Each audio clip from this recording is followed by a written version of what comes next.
মহব্বতের মানুষ যদি কথা বলা বন্ধ করে দেয়, কষ্টের কোনো সীমা নাই। আল্লাহ পাক সময় নাই অসময় নাই, যে কোনো মুহূর্তে নবীর সাথে কথা বলতে। আজকে 18 দিন পর্যন্ত কোনো কথা বলেন না, 15 দিন পর্যন্ত কোনো কথা বলেন না। জিবরাইলে ইমোতেও পাওয়া যায় না, মেসেঞ্জারেও পাওয়া যায় না, উনিও নাই, আল্লাহও নাই, উনিও নাই। কথা বলেন না কেন? নবীজি ফোন দিলে তা বলে না, আল্লাহর সাথে যোগাযোগ নাই, আমি জিবরাইলও নাই। নবীর কষ্ট না শান্তি? কি কষ্ট আপনাদেরকে বুঝাইতে পারতাম না। এটা মহব্বতের কষ্ট রে ভাই। কানতে কানতে নবীজির জান যায়। ওই দিক দিয়ে আবার মক্কার কাফেররা খবর পাই, এদিকে তাকান, মক্কার কাফেররা খবর পাইছে নবীর ফোন বর্তমানে আল্লাহ ধরতেছে না, রিসিভ করতেছে না, যোগাযোগ বিচ্ছিন্ন চলতেছে। মক্কার কাফেররা দল দল দল দল কইরা এবার নবীর কাছে এসে নবীরে ঠাট্টা করে, ও আব্দুল্লাহর পুত্র মুহাম্মদ, তোমার আল্লাহ তোমারে সকালে ফোন দেয়, সন্ধ্যায় ফোন দেয়, দিন বইরে কথা কওয়ার খালি মাতব্বরি করো, এখন তোমার আল্লাহর একটু কথা বলতি বলো। দেখছেন কষ্ট লাগে না লাগে না? লাগে না লাগে না? নবীর দিন শেষ হয়ে যাচ্ছে, যাত্রা হয়ে যাচ্ছে, কলিজা ফেটে যাচ্ছে। আয় হায়, আল্লাহ তো যোগাযোগ করতেছে না। মক্কার মানুষ ঠাট্টা করে, এতদিন বাইরে মানুষ ঠাট্টা করছে, অসুবিধা নাই। আজকে নবুর আপন চাচা, নাম হলো আবু লাহাব। আবু লাহাব এই নিজে এসে নবীরে ঠাট্টা করে। বাইস্ত খবরটা কি? আল্লাহ বলে তোমার সাথে যোগাযোগ বিচ্ছিন্ন করে দিছে। বাইস্ত তুমি মনে দুঃখ নিও না, আমরা আগেই বুঝছিলাম তোমার মতে তিমরে আল্লাহ নবী বানাইবে কেন? নবী বানানোর কি আর মানুষ তারা ফিরে পায় নাই? কত মানুষ দেশে রয়েছে, তার একটা নবী বানাইতো, কোটি কোটি টাকার মালিক ধনী মানুষ। তোমার মতো আগুরা নৌকা ঘোড়া বাপ নাই, মা নাই, চাচা নাই, টাকা নাই, এইরকম মানুষ আল্লাহ এতিম বানাইবে কি জন্য? নবী বানাইবে কি জন্য? আসলে আল্লাহ যে ভুল করছে, তার ভুল সে বুঝে ফিরে গেছে। জোরে কান্না নাউযুবিল্লাহ। এতদিন বাইরা মানুষ কথা বলছে, অসুবিধা হয় নাই। আজকে আপন নবীর চাচা যখন কথাগুলো বলে, নবীর কলিজা সিরিয়া যায়, চোখ করে জর্জর করে পানি ঝরে। আইরে ওই সময় কাটা গায়ে লবণ ছিটানোর জন্য মহিলা উম্মে জামিল নবীর চাচি চইলাইছে। এই উম্মে জামিল যদিও নবীর চাচি হয়, আবু লাহাবের স্ত্রী, উনি ছিলেন হলো হাফ লেডিস, পুরোপুরি মহিলা না, অর্ধেক পুরুষ অর্ধেক মহিলা। কথাটা বোঝেন না? অর্ধেক পুরুষ অর্ধেক, মাথায় গামছা বাঁধতে হাঁটতো, এরকম আসলে ফ্যাস দিয়ে হাঁটতো, ফ্যাস দিয়ে। ভাবি ছিল আলাদা, নবীরে মারার জন্য পাথর দিয়ে হাইটে বেড়াইতো এই মহিলা। শালি তো কত খারাপ। হ্যাঁ, ওরে কি আল্লাহ জাহান্নামের কথা সাথে বলছে? ওয়ামরাতুহু হাম্মালাতাল হাতাব, এই আছে না, বলেন না আপনারা, তাব্বাত ইয়াদা আবি লাহাব, আবু লাহাব যাবে, সাইসলা নারাল যাতাল হাবি, ওয়ামরাতুহু হাম্মালাতাল হাতাব, আবু লাহাব জাহান্নামে যাবে তাড়াতাড়ি। ও শালার বউ যাবে, দুটি জাহান্নামে যাবে। বড় অপরাধ কি? এই বউতে নবীরে খালি কষ্ট দিয়ে বেড়াইতো। নবীরে কি করতো? নবীরে কি করতো? এই মহিলা এসে ব্যবসা নেওয়ার স্যাদরা, আমাদের গরিবপুরে বাজার কয় স্যাদরা নেওয়ার ব্যবসাটা শুরু করছে। আল্লাহ তো গেছে তোমার বুঝে, কই তোমার আল্লাহ? খেয়াল করবেন, একটা বড় বাক্য আছে, মশার কামড় সয় না পায়, আর মহিলাকে খোসা কথা সয় না গায়। ঠিক কথা বল না? মশায় সারা শরীর ভরে যদি কামড়ায়, বাড়ি একটা অসুবিধা হয় না, পায়েতে কামড় দিলে মনে হয় কামড়া দিয়ে খাউজেই বসে। কথা বল না কেন? নামাজের ভিতরে চুল কামড় মনে হয়, মনে হয় যে কিসের দিনে বসে বসে খাউছে। আমি এই জিনিসটা বোঝা, পায়ে কামড় দিলি তো এই জন্য পায়ে বুঝে বুঝে বুঝে কামড়া বানা, কলম লাগিয়েও বুঝে পড়ি তুই কামড়া দিতে হয়, তোর ওটা বুঝা, ওর ভিতরে তো দাঁত যাইতো না।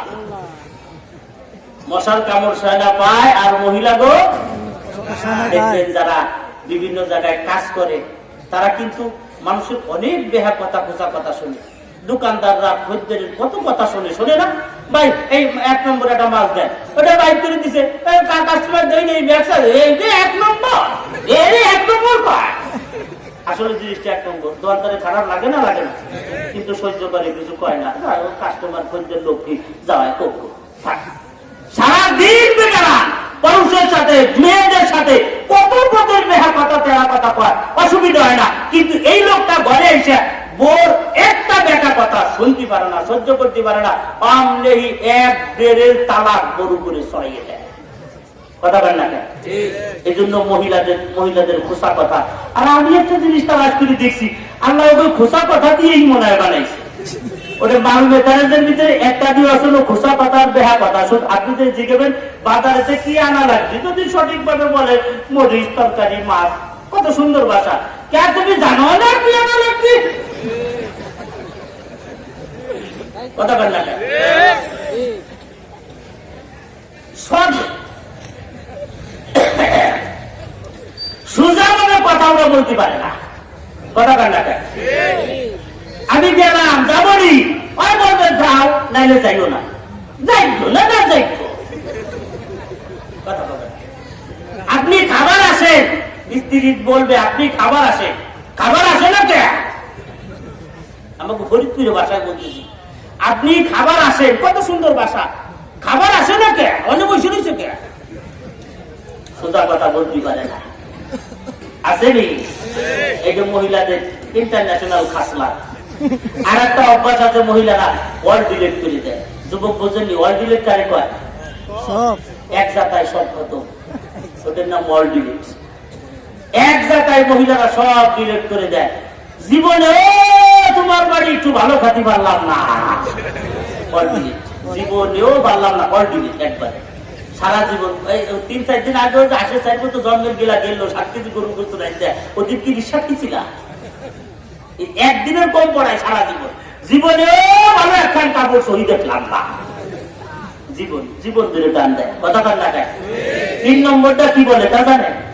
3 নম্বরটা বলে আমি তো ইয়ে থাকলাম। এটা হলো তাদের সুন্নতি বক্তব্য। আমি তো ইয়ে খাইয়ে গেলাম, তাই তুই যা তোর নানিরে ভাগাই দি।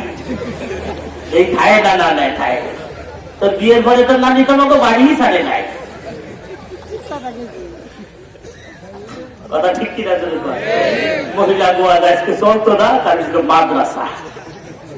আর একদিন আল্লাহ থাকবো ওটা করে চাহা দিবেন না, জ্বালা আছে মিয়া, ওদিকে যাইয়েন না।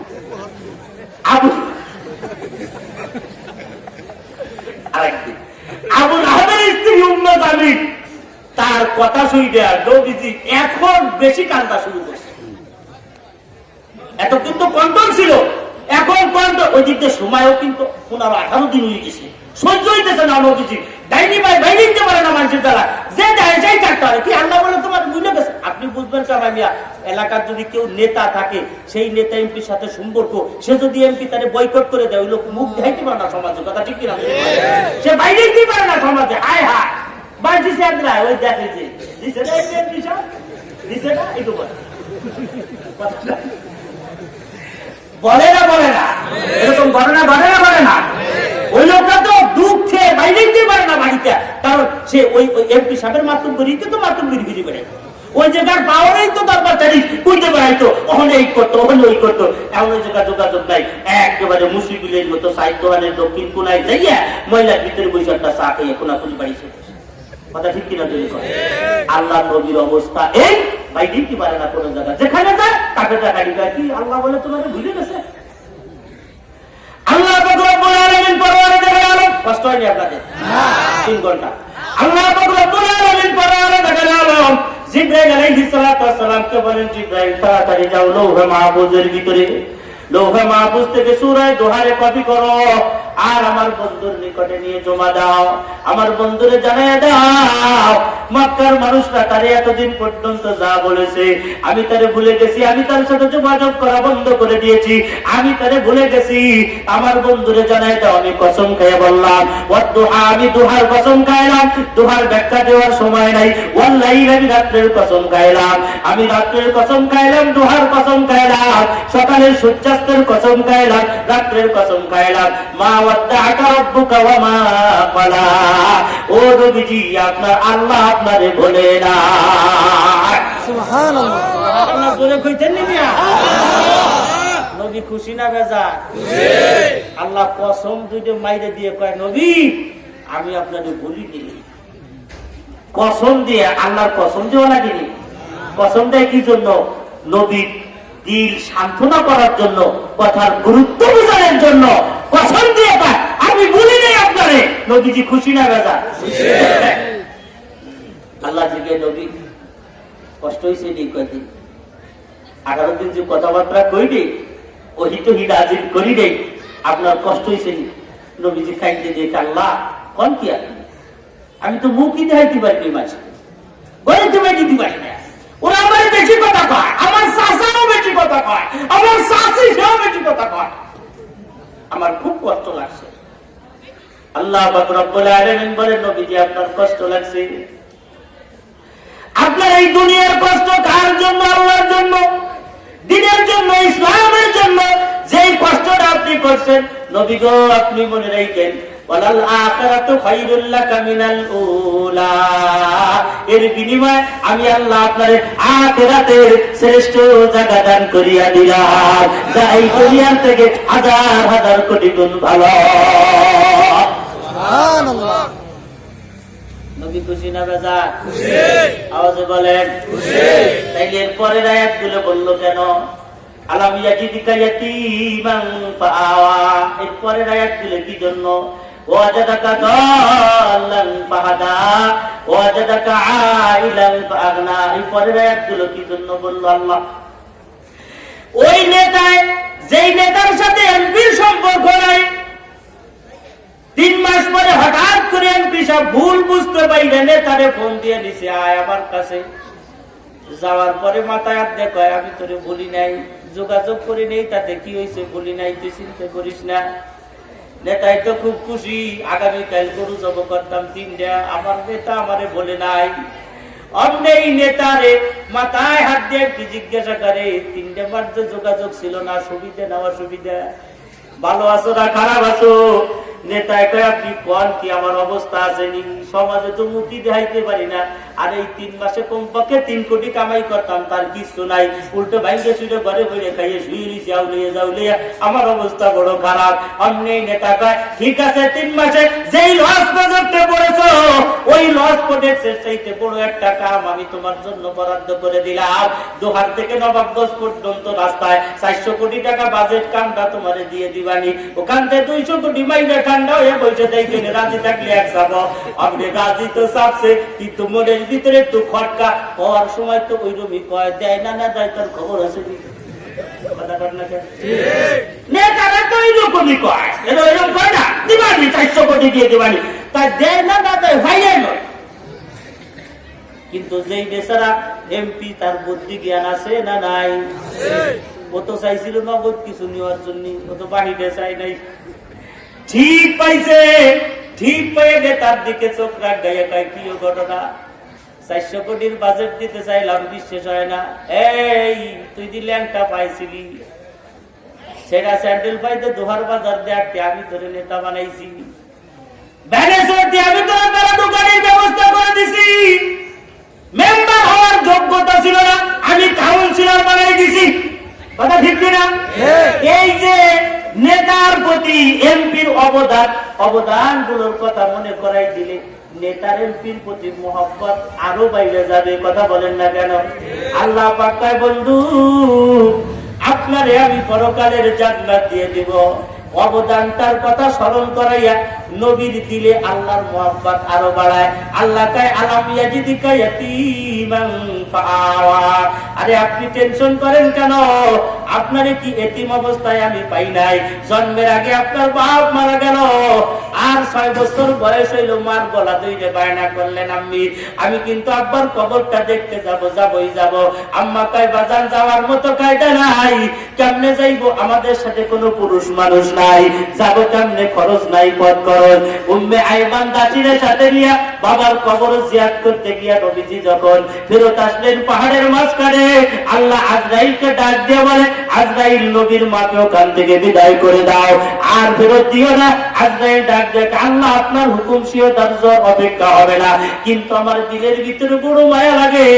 এমন একটা সন্তান যে বাবার কবর জিয়ারত করিয়া আসার সময় পথের ভিতরে আপন বলতে কেউ নাই, একজন বান্দি, তার সেখান থেকে তার মারে যদি নিয়ে যায় তাহলে কে দেখবে, কে তার আদর যত্ন করবে, দেখাশোনা করবে?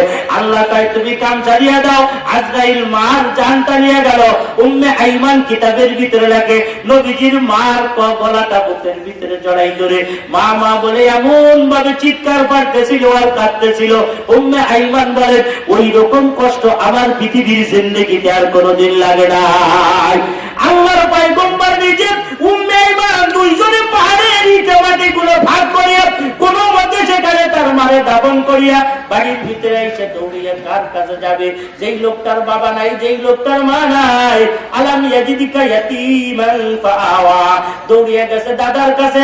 আল্লাহ ডাক দিয়ে আজরাইল ওই দাদার ওই কেটো ফেলাইয়া দাও, ওটারেও থাকতে দিও না মার্কেটে। দাদারে মাইরে ফেলাইছে, দাদা নাই, দৌড়িয়ে গেছে চাচার কাছে। আল্লাহ কা চাচারেও রান আউট করে দাও, বেশি দিন সামনে যাবার দিও না। এটারেও মার্কেট থেকে আউট করে একেবারে পিওর একজন এতিম বানাইয়া আল্লাহ কায় আলাম ইয়াজিদিকা ইয়াতীমান ফাআওয়া, সেই এতিম অবস্থার থেকে আমি আল্লাহ আপনারে দেখে দেখে যত্ন করে এই পর্যন্ত আনছি না, আনি না। অবদানের কথাগুলো স্বীকার করে দেন। ও যারা কাদরুন ফাহাদা, আপনি গুমরাহির ভিতরে ছিলেন, আপনারে আমি হেদায়েত দিলাম। এই অর্থটা আমার কাছে ভালো লাগে না। আমি অনেকগুলো তাফসীরের কিতাব তালাশ করে বের করে আমার মন মতো আমি একটা অর্থ পেয়েছি তাফসীরে মাযাহিরে হকের ভিতরে। ওগো নবীজি, আমি আল্লাহ আপনাকে যেই পরিবেশের ভিতরে পাঠাইছিলাম ওটা ছিল একটা গুমরাহি পরিবেশ। তখন মক্কার মানুষ এত গুমরা ছিল, কাবা ঘরের ভিতরে মূর্তিগুলো নিয়ে জমা করে দিয়েছিল। আবু জেহেল কাবা ঘরের চারপাশে মহিলাদেরকে ল্যাংটা করে যাত্রা দিত আর নাচ দিত। এমন একটা দল লাগ, এমন একটা গুমরাহি পরিবেশের ভিতরে আপনারে আমি নবুয়ত দান করেছি। আর আপনার নবুয়তের আলো দিয়া আমি আল্লাহ সেই অন্ধকার গুলো দূর করিয়া টোটাল জগৎরে হিদায়াত দান করে দিয়েছি।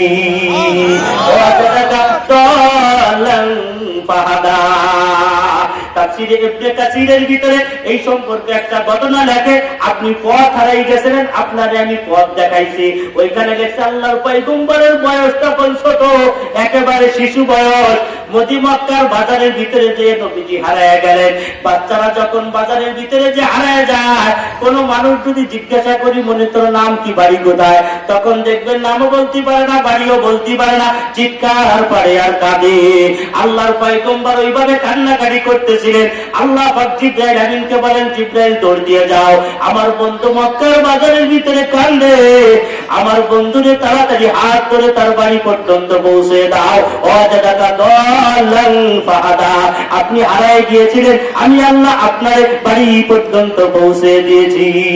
ওই অবদানের কথাগুলো স্বীকার করাইয়া নবীরে আল্লাহর প্রতি মহব্বত আরো বাড়াইয়া দেয়। ওয়াজাদাকা আইলান ফাগনা, ও নবী আপনি আয়েল ছিলেন। আয়েল মানে খালি হাত, মানে আপনার হাতে কিছুই ছিল না। আপনি এত অসহায় অবস্থায় ছিলেন, এত গরিব ছিলেন যে নিজে করা ভাতের জন্য, রোজগারের জন্য খাদিজার বাড়ি যে দন্না দিয়েছিলেন, খাদিজারে আমারে কিছু কাম দাও। আর খাদিজা কাম দিয়েছে আপনারে ছাগল আর বকরি রাখার জন্য। কয়েকদিন পরে আপনি বললেন, খাদিজা আমি কিছু সম্পদ চাই, যা হিলফুল ফুজুলের পিছনে ব্যয় করব, ইসলামিক কাজে ব্যয় করব, আমারে কিছু ব্যবসা বাণিজ্য দেন। খাদিজা ব্যবসা বাণিজ্য দিয়ে দিলেন, সেখান থেকে নবীজি ইনকাম করা শুরু করলেন। ওয়াজাদাকা আয়েল, ও নবী আপনারে ফকির হালাতে, খালি হাতে গরিব অবস্থায় আমি আল্লাহ পেয়েছিলাম।